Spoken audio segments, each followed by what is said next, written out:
Hello students, आज का topic tag question. अलग अलग नाम से पुकारा जाता है। कोई इसको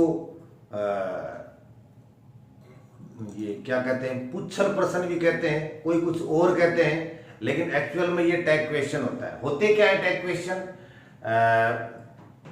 जब कोई आदमी अपना स्टेटमेंट कह के, वक्ता जब कोई स्टेटमेंट बोलकर श्रोता से सहमति प्राप्त करने के लिए जो पूरक प्रश्न करता है, कॉम्प्लीमेंट्री क्वेश्चन करता है, उसको टैग क्वेश्चन कहते हैं। जैसे मैंने पूछा, आपको समझ में जैसे मैंने पूछा कि मैं आपको इंग्लिश पढ़ा रहा हूं, क्या नहीं पढ़ा रहा हूं, ये टैग क्वेश्चन है। This is a marker, isn't it, क्या ये नहीं है? पहला जो स्टेटमेंट मैंने बोला, दिस इज फैन, फैन है। अब मैं इसकी आपसे सहमति ले रहा हूं, क्या ये नहीं है? दिस इज अ बोर्ड, ये बोर्ड है। अब जो सहमति प्राप्त करने के लिए एक और प्रश्न करूंगा, पूरक प्रश्न करूंगा, वो होगा क्या नहीं है।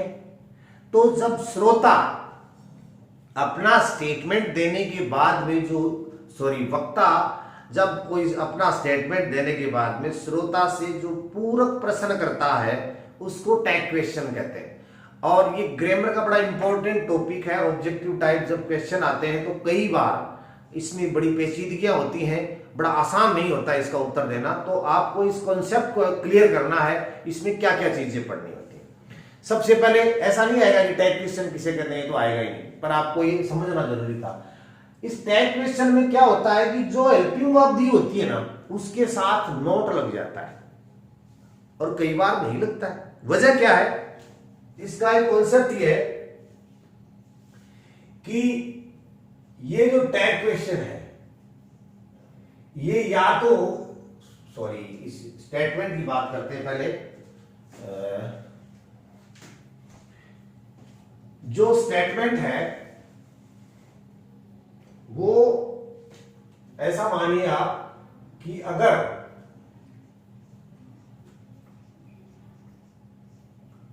ये स्टेटमेंट नेगेटिव है, या तो ये होगा नेगेटिव,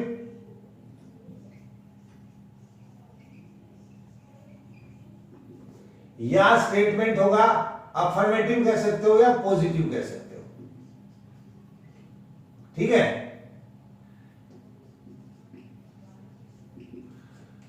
स्टेटमेंट पॉजिटिव है तो टैग क्वेश्चन क्या होगा?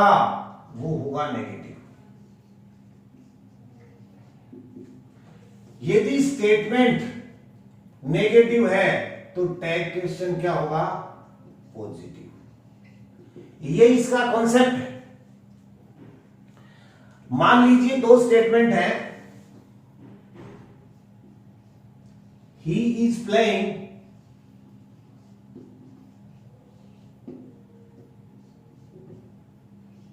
he is not playing. Okay? अगर he is playing है तो स्टेटमेंट पॉजिटिव है, टैग क्वेश्चन क्या होगा? नेगेटिव होगा। यदि स्टेटमेंट नेगेटिव है, यदि स्टेटमेंट नेगेटिव है तो टैग क्वेश्चन, यदि स्टेटमेंट नेगेटिव है जैसे ये है, तो टैग क्वेश्चन पॉजिटिव होगा। अब टैग क्वेश्चन आपको एग्जामिनेशन में या तो यहां आगे लिखना होता है, या इसका ऑप्शन दिया हुआ होता है, क्या करना होता है? तो ही इज प्लेइंग, उस स्थिति में आप क्या करोगे कि सेम हेल्पिंग वर्ब, कोई ग्रुप नहीं ढूंढोगे, सेम हेल्पिंग वर्ब आप क्या करोगे? इसको इज, और नेगेटिव करते ना तो इज नॉट, और वही लगा देते हैं प्रोनाउन, ऐसे करते हैं, लेकिन ये गलत है। इज नोट नहीं आता, इज नोट का इजंट आता है। तो आपको यहां क्या लिखना होगा? आपको लिखना होगा इजंट ही। ये देखिए, इज और नोट ऑलरेडी दिया हुआ है। टैग क्वेश्चन नेगेटिव है तो इसका statement negative, tag question positive होगा, तो आप यहां लिखोगे इज, और वही प्रोनाउन ही, कुछ नहीं बदलना इसमें। और ये अब ये देख लीजिए, नोट वाले में नोट नहीं आएगा, जिसमें नहीं है वो नहीं आएगा। बात नोट की भी नहीं है, एक नेगेटिव सेंस की बात है, आगे बात करेंगे इसकी। अब रही यहां तक, अगर आपको अफर्मेटिव टैग क्वेश्चन बनाना है तो कोई दिक्कत नहीं है। जब नेगेटिव होगा तो कहां कौन सी गड़बड़ हो जाएगी, क्या करना है, ध्यान क्या रखना है, ये चीज देख लेते हैं। यानी इसके साथ नोट लगेगा, इजंट हो जाएगा। ऑलराइट, इजंट, ये इज नोट नहीं लिखना आपको, आरंट हो जाएगा। मैंने 3 रेड कर दिए गए हैं, और 3 रेड का मतलब आप थोड़ा सा इसको ऐसे देख लीजिए, 1 2 3 और 4। एग्जामिनेशन में जाने से पहले ध्यान में रख लेना कि 4 ऑक्सिलरी वर्ब ऐसी हैं, 4 ऐसी ऑक्सिलरी वर्ब है जिनका टैग क्वेश्चन थोड़ा सा डिफरेंट बनता है। यानी एम नोट का आप एमेंट मत कर देना, आपको ऑप्शन में एमेंट मिलेगा, इसका आरंट ही होगा। बाकी सबका उस तरह से होता आ रहा है। विल नोट का विलंट नहीं होगा, वोंट होगा, ध्यान में रखना। ऑप्शन में विलंट भी मिलेगा आपको। सेल नोट का सांट होगा, एल नहीं आएगा। कैन और नोट का कांट, यानी इसमें क्या करना है, ये नोट और ये नोट, एक नोट दोनों नहीं लिखने आपको, ऐसे नहीं लिखना इसको, जैसे CANN ऐसे नहीं करना, ये हो गया, ये ऐसे हो गया, ये गलत हो जाएगा। ठीक है, तो 4 ये, बाकी सब वैसे के वैसे आएंगे। तो ये लिस्ट तो आपको फॉलो करनी है। इसमें करना क्या है, आपको ये ध्यान रखना है, एम का, विल, सेल, कैन का, 4 का थोड़ा सा डिफरेंट होता है, और बाकी सब सही तरीके से आ जाएंगे। और एक कॉन्सेप्ट ये हो गया कि अगर स्टेटमेंट नेगेटिव है तो टैग क्वेश्चन पॉजिटिव होगा, यदि स्टेटमेंट पॉजिटिव है तो टैग क्वेश्चन नेगेटिव होगा। एक चीज थोड़ी सी मैं आपको और बता दूं कि यहां पर हम क्या करेंगे कि हेल्पिंग वर्ब, वही हेल्पिंग वर्ब लेंगे, उसका कोई ग्रुप नहीं लेंगे। जैसे सॉरी वो क्या बोलते हैं, इंट्रोगेटिव सेंटेंस बनाते हैं तो हम क्या करते हैं कि इज आरएम है, इज दिया हुआ है तो इज आरएम के ग्रुप में से किसी एक का लेते हैं, क्योंकि प्रोनाउन बदलता है, इसमें कोई प्रोनाउन नहीं बदलता है। ठीक है, अब क्या करेंगे, मैंने आपको ये बताया, यहां एक बड़ा इंपॉर्टेंट कॉन्सेप्ट मैं आपको दे देता हूं कि यदि आप ये नहीं देखेंगे कि इसमें नोट है तो ही हम पॉजिटिव करेंगे। कई बार ऐसा भी होता है कि यदि नोट ना भी है तो भी वो सेंटेंस नेगेटिव है। कैसे है, जैसे कुछ होते हैं सेमी नेगेटिव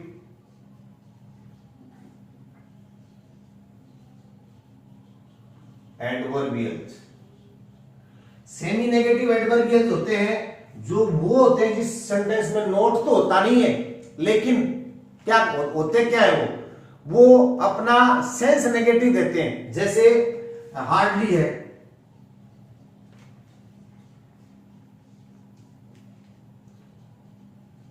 रेयरली है, नेवर है और सेल्डम है।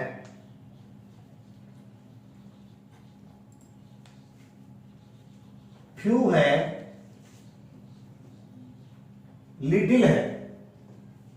ठीक है, और भी बहुत सारे होते हैं, स्केर्सली है, और इस तरह से जो और सारे कुछ सेमी नेगेटिव एडवर्बियल एक्सप्रेशन होते हैं, वो क्या होते हैं कि जब सेंटेंस में आते हैं तो वो सेंटेंस अफर्मेटिव नोट ना होते हुए भी नेगेटिव होता है। जैसे सी नेवर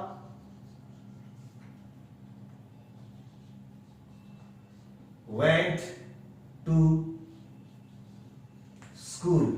ये तो अब आप क्या करोगे, आप ये देखोगे इसमें नोट नहीं है तो इसका टैग क्वेश्चन नेगेटिव हो जाएगा। नहीं होगा, क्यों नहीं होगा कि ये है नेगेटिव, नेवर है, वो नेगेटिव का सेंस दे रहा है, तब क्या होगा, इसका टैग क्वेश्चन पॉजिटिव होगा। वेंट का मतलब सेकंड फॉर्म है, तो यहां पर अब इसमें वर्ब नहीं है, ऑक्सिलरी वर्ब नहीं होगी, वो इसके बाद बताऊंगा कि आपको क्या करना है।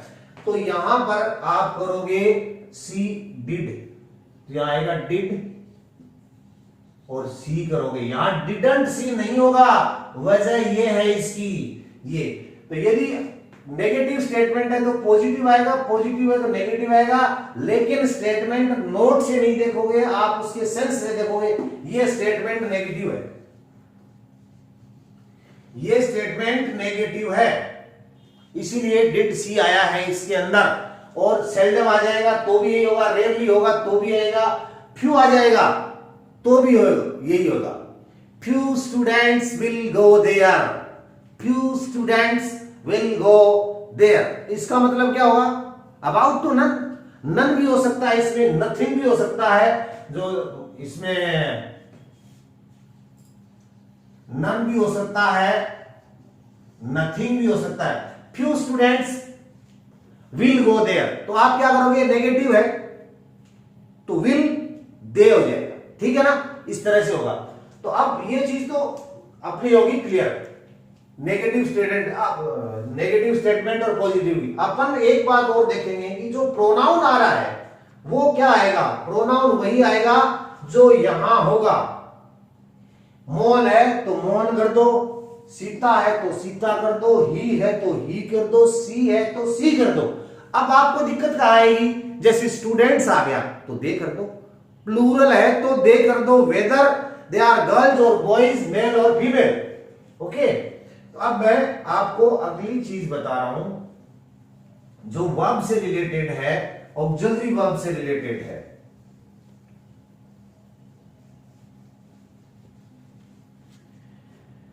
हमने ये बात की थी कि ऑक्सिलरी वर्ब आएगी। अगर ऑक्सिलरी वर्ब नहीं है तो क्या करोगे? ऑक्सिलरी वर्ब नहीं है, ऑक्सिलरी वर्ब का मतलब जैसे मैं सेंटेंस लिखता हूं, सी टीचेस इंग्लिश, ओके।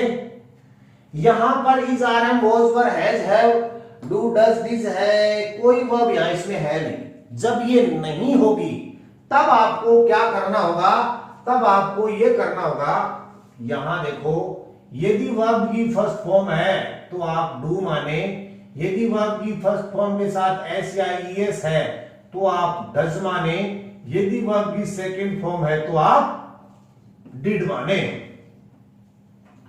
क्योंकि यहां एस या ईएस लगा हुआ है तो आपका टैग क्वेश्चन हो जाएगा, वो हो जाएगा DOES, डज तो आ गया। अब ये नेगेटिव नहीं है ना तो डजंट भी हो जाएगा ये साथ में, तो ये डजंट हो जाएगा और आगे मार्क ऑफ इंट्रोगेशन इसमें लगा दिया जाएगा। जैसे स्टूडेंट्स वेंट देयर, ओके। अब इसका टैग क्वेश्चन बनाओगे तो क्योंकि ये सेकंड फॉर्म है तो डिड करोगे, डिड, क्योंकि ये नेगेटिव नहीं है तो डिडंट हो जाएगा। अब यहां डिडंट स्टूडेंट्स कर दो या आप दे कर दो, लेकिन अगर ऑप्शन में दोनों चीज नहीं आ सकती, डिडंट दे इस तरह से आ जाएगा। और जैसे कुछ भी आ जाए, तीनों में से आगे देख लेना कि वर्ब की फर्स्ट फॉर्म हो तो डू, डज या डिड कर देना, ये हो गई। अब कुछ चीजें ऐसी होती हैं जैसे प्रोनाउन में प्रॉब्लम आती है, जैसे समवन, समबॉडी, एवरीवन, एवरीबॉडी हो तो क्या करोगे? समवन, समबॉडी, एवरीवन, एवरीबॉडी हो तो प्रोनाउन के रूप में क्या करोगे? जैसे समवन, सॉरी मैं आपको बता देता हूं, तो आप यहां प्रोनाउन के रूप में करोगे दे का प्रयोग, ठीक है ना, ये इस तरह से। तो जैसे समवन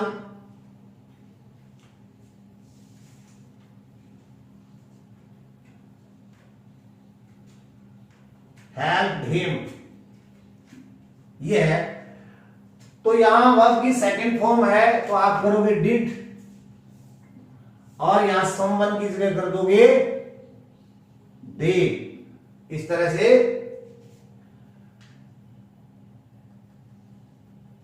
अब आप देखिए ये सेंटेंस है समवन हेल्प्ड हिम, तो इसमें गलती लग रही है मेरे को, आप बताए, सोचिए कहां समवन हेल्प्ड हिम, यहां तक का जो सेंटेंस है वो क्या है?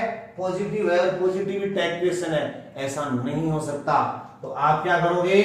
यहां लिखोगे डिडंट,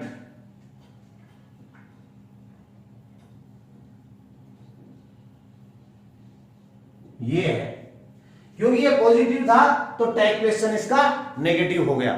ठीक है, अब जो अगली चीज है वो है इंपेरेटिव सेंटेंस की। पहले बता देता हूं आपको इंपेरेटिव सेंटेंस होते क्या है। जो इंपेरेटिव सेंटेंस है वो सेंटेंस होते हैं जिसके अंदर सेंस आता है आज्ञा, प्रार्थना, आदेश, सलाह, सुझाव, ऑर्डर, रिक्वेस्ट, सजेशन, एडवाइस या फॉरवर्ड, इस तरह का जो सेंस होता है उसमें उनको कहते हैं। अगर आपको इनसे पता ना भी चले तो आप ऐसा देख लीजिए कि ये सेंटेंस जो इंपेरेटिव होते हैं, जो इंपेरेटिव सेंटेंस होंगे वो के क्या होंगे,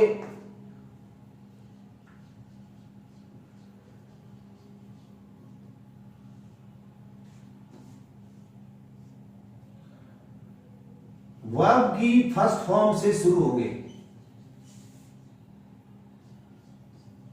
प्लीज से या काइंडली से शुरू होंगे। ठीक है, और इसके अलावा डू नॉट से शुरू होंगे। इनका जब आप टैग क्वेश्चन बनाओगे तो आपके पास देखिए यहां तक तो दो ऑप्शन है। आप कर सकते हो विल यू, ये दिखेगा नहीं आपको तो मैं इससे ही लिख देता हूं। आप इसको कर सकते हो विल यू,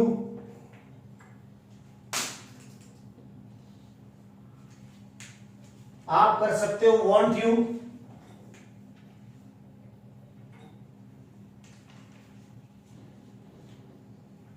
आप स्वतंत्र हैं। यदि इंपेरेटिव सेंटेंस में वर्ब की फर्स्ट फॉर्म प्लीज, काइंडली से सेंटेंस शुरू हुआ है तो आप स्वतंत्र हैं, लेकिन यदि सेंटेंस डोंट से शुरू हुआ है तो आप विल यू ही करोगे। ये इसका कॉन्सेप्ट है। जैसे एक सेंटेंस आ गया ओपन द डोर, अब आप में देखिए एग्जामिनेशन के अंदर एक सेंटेंस आता है, ऑप्शन आते हैं आपके एग्जामिनेशन में। इसके ए में है विल यू, बी में है वॉन्ट यू, सी में है बोथ एंड बी और डी में है नन ऑफ द अबव। तो आप बोथ एंड बी उत्तर करोगे इसका, क्योंकि इसका जो टैग क्वेश्चन है वो विल यू भी हो सकता है और इसका टैग क्वेश्चन है वो वॉन्ट यू भी सही है। ये दोनों सही होंगे इसके। ठीक है,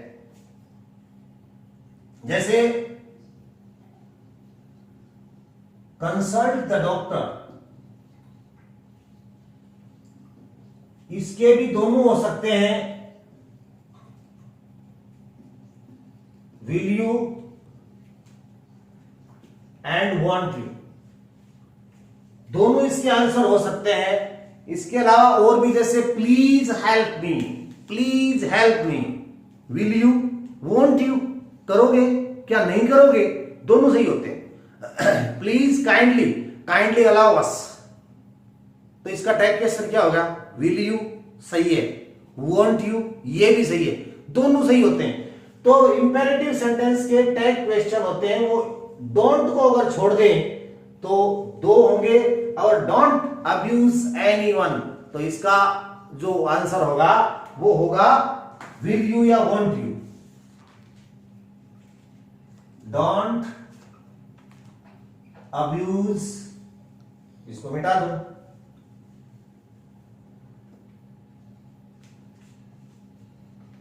एनीवन। डोंट तो ऑप्शन नहीं है आपके पास, आप विल यू वॉन्ट यू नहीं करेंगे, सिर्फ और सिर्फ विल यू करेंगे आप। ये होंगे उत्तर। अब लास्ट कॉन्सेप्ट है आपका लेट्स। अगर लेट्स आ जाता है तो आप क्या करोगे, इंपेरेटिव सेंटेंस का एक पार्ट है लेट्स वाला, उसमें आप करोगे शैल बी। यदि इंपेरेटिव का सेंटेंस लेट्स से शुरू होता है और उसका अर्थ सुझाव से होता है तो आप करोगे शैल वी। जैसे लेट्स प्ले नाउ, तो आप यहां सांड नहीं करोगे, आप क्या करोगे, शैल बी। इससे ज्यादा आप कोई भी कितनी भी बड़ी एग्जामिनेशन दे देना, इससे ज्यादा कोई भी टैग क्वेश्चन नहीं आएगा। सिर्फ एक चीज बची है, अगर किसी कंट्री का नाम आए और अगर आपको टैग क्वेश्चन बनाना हो तो आप सी का प्रयोग करेंगे, सी का प्रयोग करेंगे। आपको अटपटा लग रहा हो, अगर जैसे मान लीजिए इंडिया और पाकिस्तान, जो भी देश है, अमेरिका, जो भी नाम लिया हुआ है, उसके बारे में अगर कोई टैग क्वेश्चन बन रहा है, आपको प्रोनाउन चाहिए, तो आप क्या करोगे, सी का प्रयोग करोगे। इसके अलावा 4 चीज, 1 2 3 4 ये ध्यान में रख लेना। फिर जो टैग क्वेश्चन नेगेटिव का पॉजिटिव होगा, पॉजिटिव का नेगेटिव होगा। यदि semi negative adverbial expression seldom, rarely, never, scarcely, hardly, none, nothing होगा तो उसका टैग क्वेश्चन पॉजिटिव बनाया जाएगा। इंपेरेटिव का विल बी, शैल बी और सॉरी विल